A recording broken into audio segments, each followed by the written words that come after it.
By 1974, horsepower was falling across Detroit, but Pontiac still had one last punch left. This is the 1974 Trans Am 455, the final roar of true big cube muscle. The early 70s weren't kind to performance cars. Emissions regulations tightened, compression ratios dropped, insurance companies targeted muscle cars. Many brands backed off. Pontiac didn't. The Trans Am had already built a reputation through Trans Am racing heritage and aggressive styling. But in 1974, it evolved. The body got heavier 5-mile-per-hour impact bumpers. The nose stretched forward. It looked meaner, almost more muscular because of it.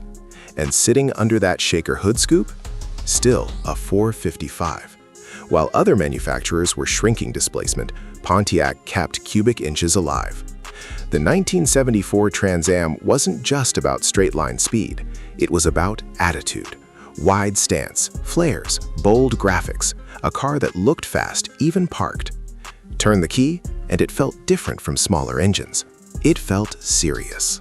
The 1974 Trans Am 455 featured Pontiac's 455 cubic inch V8, producing around 250 net horsepower and a torque-rich 370 pound-feet.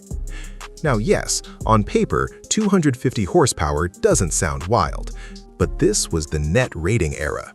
Real-world torque delivery still felt strong, especially in mid-range acceleration.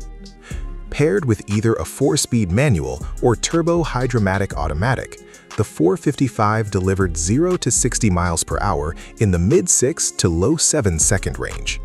Quarter-mile times typically landed in the mid-14s. More importantly, Pontiac tuned the suspension for serious handling.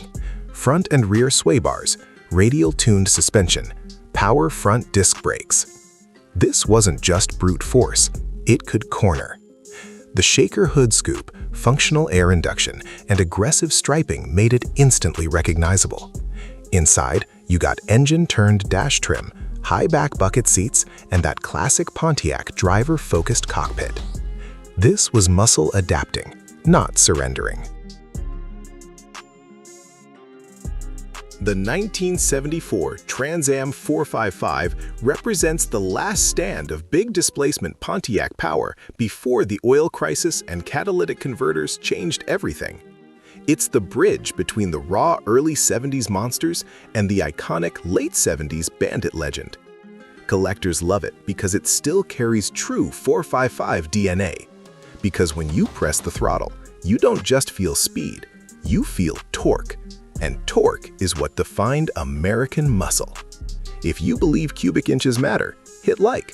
If Pontiac 455 deserves legendary status, subscribe. And tell me, 455 or 400?